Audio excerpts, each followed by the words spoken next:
welcome to the Deeper Thinking podcast. The Deeper Thinking podcast is produced as an independent, ad-free project. Its episodes are digitally narrated to manage the demands of research and editing while ensuring each installment is engaging, ethically considered and attentive to nuance. Beneath the noise of achievement and display, the shape of a life is held together by something quieter. Moments of nearness, often unnoticed, that steady the body and soften the heart. A hand resting on another, a bowl of soup left on a doorstep, the low hum of a machine that sounds different when someone stays beside you, gestures as old as any story. They ask what truly anchors us when outcomes are uncertain and days feel thin. Across centuries, many have seen connection as essential. Aristotle called humans social animals whose flourishing depends on friendship. Simone Weil described attention as the purest form of generosity. Martin Buber spoke of genuine encounter without agenda. Attachment theorists showed how even clumsy closeness can steady a life. Thich Nhat Hanh and bell hooks taught that love and presence are daily practice. Their words differ in style and time, but they converge on one truth. What steadies us is carried in the ordinary and the mutual. What follows is not an argument with a tidy conclusion, but a series of small scenes and images. They move through the harm of isolation, the work of tending relationships, the risks of divided attention, the fragile craft of repair. They return to the hum and the hand, to constellations of care drawn in rooms too bright, and they end where they begin, open-handed, unresolved, alive in the quiet patterns that have always held us. The waiting room glows too bright for the hour, a white that makes even breathing sound loud. A vending machine clicks and hums in the corner, a low bass note under the buzz of lights. Down the hall, a hinge creaks and shoes scuff tile. Someone coughs, then the hush returns, thick as wool. No one speaks. A woman reaches across the narrow space and sets her hand on another's. It isn't dramatic, just a warm weight. Shoulders ease, breath deepens. The body often knows safety before the mind names it. Faces drop to screens, then lift again, catching on the smallest gestures. A cup of water passed, a coat folded over cold knees, a nod held a beat longer than courtesy requires. These things seem ordinary until you notice what they carry. Blood slows, heart steady, not because of explanations, but because someone stayed. Even the hum feels like music when silence is shared. What steadies us is rarely grand. Strength is often mistaken for solitude, but the nervous system tells another story. It settles in the presence of care, even clumsy care, a hand, a hum, two people waiting together while time stretches thin. None of this needs commentary. Explaining too much would break its spell. Connection lives more in what is felt than said. There is a paradox worth naming. People prize independence, yet what steadies us are fragile interdependencies. A man wipes his face and lets out a small laugh no one questions. Relief and fear can share the same chest. Everyone here knows that without words. Time itself feels altered, as if these ordinary acts are constellations only visible in the dusk of uncertainty. What matters is rarely an answer. It is the act of showing up, of remaining beside one another when outcomes are unknown. The buzz of lights, the shuffle of footsteps, the pressure of a hand, small sounds and touches that hold lives together. In that open uncertainty lies its own kind of wonder. Outside the too bright room, the pattern repeats in quieter places. A terrace kitchen at dawn, kettle clicking to a stop while rain ticks against the window. A neighbour sets a bowl of soup on a doorstep, hesitates and rings the bell anyway. A shift worker unlocks a flat after midnight and finds a note under the salt jar that reads, "Tell me if you need me to stay." None of this is dramatic. It is ordinary care, built from minutes and small muscle memory. What steadies people is often simple, yet never simple to make time for. Work stretches late. Caregiving steals hours. Buses run infrequently. Some cannot show up because life already takes everything. The story of connection must include this arithmetic. When someone appears despite those sums, the body registers more than kindness. Shoulders drop, breath evens. Sleep, that shy animal, is more likely to return. Not every closeness restores. Some ties sap strength, not through cruelty, but through accumulation of small dismissals. Boundaries, carefully placed, can be a form of care. A closed door for one evening can protect the open door for many evenings to come. Here is the paradox. Intimacy deepens when control loosens. Yet keeping tenderness alive sometimes asks for saying no. The work is to learn which is which and to adjust without turning love into a ledger. On a bus, two strangers share the metal pole as the driver brakes. The contact is brief, almost nothing, but it interrupts the drift into elsewhere. In a hallway, a child's drawing is taped crooked beside a light switch. The paper lifts and settles with the warmth of the vent, a small flag that says someone lives here. These are the museum pieces the world never catalogues. They do not photograph well. They travel by memory and by heart rate. The ear knows them too. A spoon touches the rim of a cup, and the sound is softer when someone watches. A phone rings, and the second ring feels shorter when it is answered by a familiar voice. Even the fridge's low hum, once indifferent, starts to resemble accompaniment when presence is near.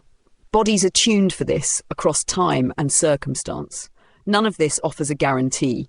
It is a drift, not a doctrine. But a life arranged around small returns tends to hold together. The hours will still tilt, the rain will still tap, buses will still be late, yet the pattern remains visible to those who look for it. Somewhere in another bright room, a hand will find a hand. The lights will buzz, the sentence will wait. Loneliness is often treated like a mood that can be shaken off, yet the body reads it as something closer to weather. When connection thins for too long, physiology moves as if a storm is coming. Shoulders lift, breath stays high in the chest, sleep slips away. Solitude can be restoring when chosen. Isolation, when it lingers, acts like a cold draft under a door that never closes. The distinction matters. A quiet evening restores. Weeks without a trusted voice tighten the whole system. Not for everyone in the same way, but often enough to guide attention. Conflict can corrode even when no voices are raised. It is the cupboard that closes a little too hard, the long pause at the table, the radio turned up to cover what no one can say. Children absorb these climates with astonishing sensitivity. Years later, a lift chime or the snap of a light switch can summon the old vigilance before words arrive. This is not a diagnosis, it is a description of how bodies remember rooms. Repair does not begin with great speeches. It begins with someone noticing and staying soft long enough for the air to change. Remedies are smaller than the problem, and that is their strength. A neighbour sits on the step outside because the hallway feels too tight. A friend speaks less and listens more. Someone says, "I can stay on the phone while you fall asleep," and says it without making the other person perform gratitude. None of this solves anything in the large sense. It gives the nervous system proof that the world still contains safe ground. Shoulders lower, jaw unclenches. The first deeper breath arrives like rain after heat. There is also the quiet cost of competence. Many carry work, caregiving, and their own worry with such steadiness that no one sees the hunger underneath. They meet deadlines, keep appointments, remember birthdays and feel strangely erased. Screens will suggest remedies in bright colours. They will not tell the truth that a single hour of unguarded company does more for sleep than any scroll. No universal instruction will hold for every life. Bodies ease when nearness is reliable. The signs are ordinary and audible. Kettle clicks, footsteps slow. The fridge hum that once felt harsh softens when someone is near. If the room is too bright, a hand on a hand can still change the air. There is no final lesson to extract, only this pattern that keeps returning to those who notice it. The hum continues. On a quiet table, a sheet of paper waits beside a cup that still holds a little heat. A pencil taps twice, then begins to move. Circles grow, some close, some far, names written in small, careful letters. Lines are drawn, a few bold, a few dotted. The kettle clicks. In the next room, a clock murmurs. Decisions begin small. One returned call. A handwritten note on a fridge. Knock if the light is on. Rituals do more than fill calendars. Repeated gestures build muscle memory in bodies and rooms. The chair pulled a little closer. The extra plate set out just in case. The habit of asking a second question after the first answer falls short. Not all ties can be tended at once. Time poverty is real, and so is the exhaustion that follows care work, paid or unpaid. Boundaries are part of care, not its opposite. A closed door for an evening can protect the open door for many evenings to come. A simple sentence can hold this shape without drama. Staying is its own form of care. So is resting long enough to return with warmth intact. A brief scene helps. Two people on a park bench sit at a gentle angle, knees turned slightly toward each other, eyes meeting and drifting to the path where a dog tugs at its lead. One says, "Tell me the part you left out." The other waits, then begins, voice low. There is no solution in the air, only the slow rearrangement of tension. Leaves stipple light across their hands. A bicycle bell rings and fades. Time loosens just a little. Humour has a place. The group chat says soon, which often means never. Better to trade one well-timed call for 10 half promises. Better to risk a plain invitation than to polish every word until connection slips away. The nervous system does not need poetry to feel safe. It needs reliability it can count. The map on the table will never be complete. People move, roles change, seasons turn. Old threads fray, new ones begin. What steadies us is rarely grand. It is a page of circles and lines, a pencil that returns to add one more name, a fridge hum that sounds less harsh when company is near. The cup cools, the note remains, the sentence waits. There is a cost to scattered attention that almost never appears on a calendar. Rooms fill with blue light and quick replies while presence thins. Words arrive but regard does not. Eyes dip to screens, then up, then down again, each glance a small cut. The body notices the bleeding before the mind admits it. Shoulders lift, answers grow shorter, sentences lose air. The hum in the background keeps its soft bass, faithful and indifferent. Small tests make the truth feel plain. A phone kept face down during a meal changes the rhythm of a conversation. A chair turned a fraction closer opens space for a story to finish. A hand that rests instead of fidgets lets silence do its work. None of this is dramatic. It is the slow transfer of attention from elsewhere back to here, where breath and voice can actually meet. Put the phone away. Look at their face. Presence is not the enemy of ambition.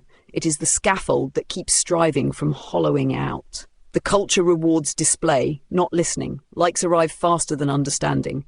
Yet a single hour of undivided company repairs more than a week of performative contact.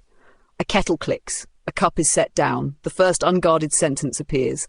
The room seems to grow by an inch. There are reasons attention breaks. Exhaustion. Shift work. Children crying at the wrong time. 2 jobs and an early bus. Any counsel about presence that ignores this arithmetic risks cruelty. The point is not to invent purity, but to protect small islands of unbroken sight and sound. 5 minutes on a step. 10 minutes in a kitchen while rain ticks against glass. A brief walk where footsteps set the pace and the day's noise falls back.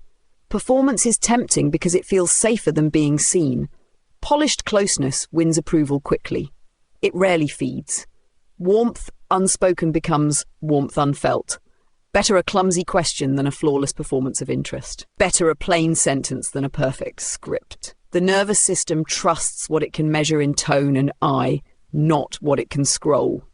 A brief scene helps. 2 colleagues in a corridor pause by the lift. One says, "Tell me the part you almost left out." The other looks at the floor, then up, and speaks. The lift chimes, doors open, no one enters.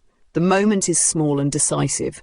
Something in the air loosens. The rest of the day will carry that shift like a quiet drumbeat.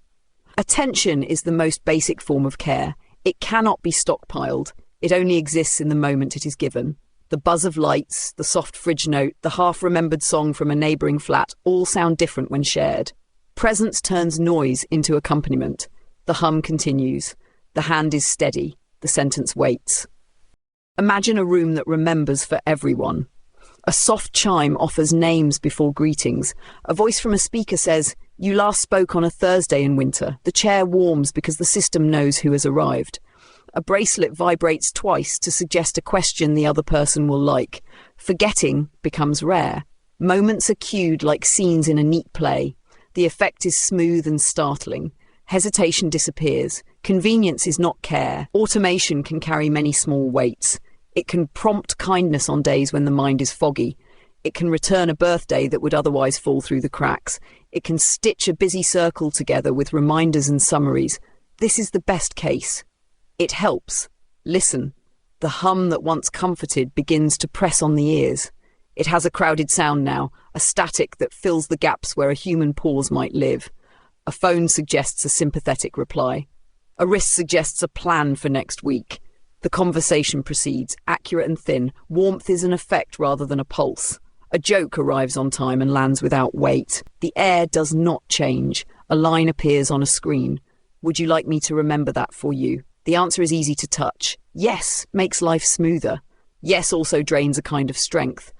Muscles of attention need work to stay alive. Remembering a detail because it mattered trains a body to notice. Writing a name on paper, tying a thread to a door key.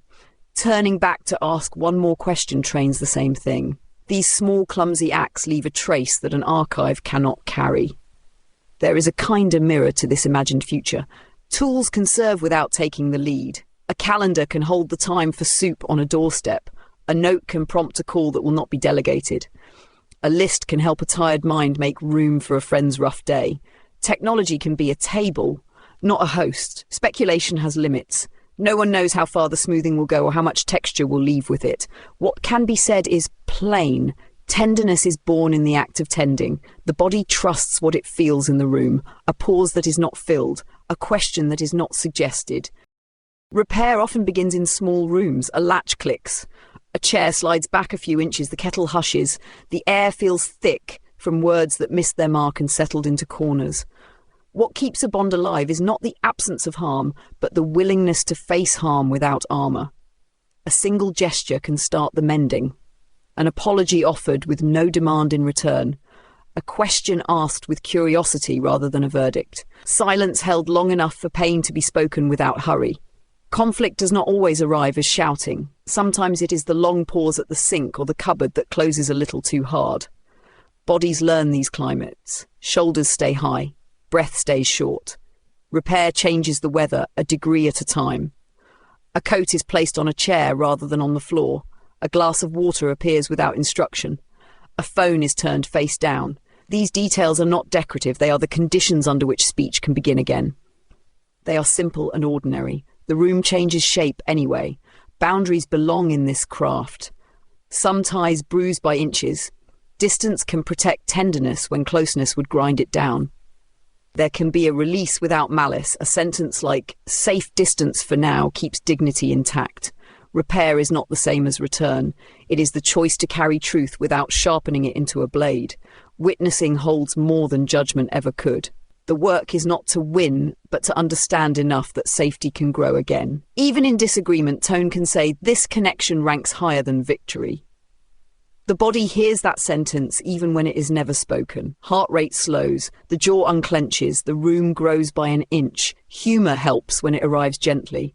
The vending machine that eats coins is granted a small pardon. The fridge hum that once felt indifferent now sounds like a low note under a truce. What steadies us survives on such ordinary music. Not every wound will close, some distances remain. Let there be blessing without return, and care shaped as letting go. Staying is its own form of care, so is leaving gently when staying would harm. The latch clicks again, the chair edges closer. The waiting room returns, altered by all that has been carried through other rooms. The white light still hums. The vending machine keeps its low bass. The lift chimes from the corridor and then rests. A hand settles again on another's. It lands on a different landscape now, one layered with small rituals and careful pauses, with notes under salt jars and calls made at awkward hours, with boundaries kept so tenderness could survive. The same gesture holds more history. The air changes shape. Elsewhere the pattern repeats. A step outside a flat where rain ticks on the railing. A stairwell where someone pauses between floors and breath slows to match the quiet. A bus shelter at night where a stranger pulls their bag closer to make a narrow seat wide enough for two. Kitchen lights, soft and ordinary, turn the clink of a spoon into a signal that company is near. None of this is grand. These scenes are held together by attention that returns, by care that risks being small. Not everyone can show up when showing up is needed. Shifts run late, pay runs thin, care work drains the hour that would have been spared. This belongs in the story, or the story will ring hollow. When presence arrives despite those sums, the body reads it as protection rather than performance. Breath settles deeper, hands warm, sleep shy as ever comes closer, repair remains delicate. There are ties that bruise by inches. Distance can keep dignity intact. Blessing without return has its own quiet goodness. The aim is not triumph. The chair that scraped now slides without protest. The corridor chime lands like punctuation rather than alarm. Even silence carries a different tone, not thin, not empty, more like a held breath that does not strain. What steadies us is rarely recorded. It is a bowl of soup on a doorstep, a coat folded over cold knees, a voice on the phone that stays while another falls asleep. Time will tilt again. Jobs will run late, doors will close, screens will pull eyes away. There will be quarrels that leave drafts under every door. Nothing here promises a life without fracture. But what steadies us is not perfection.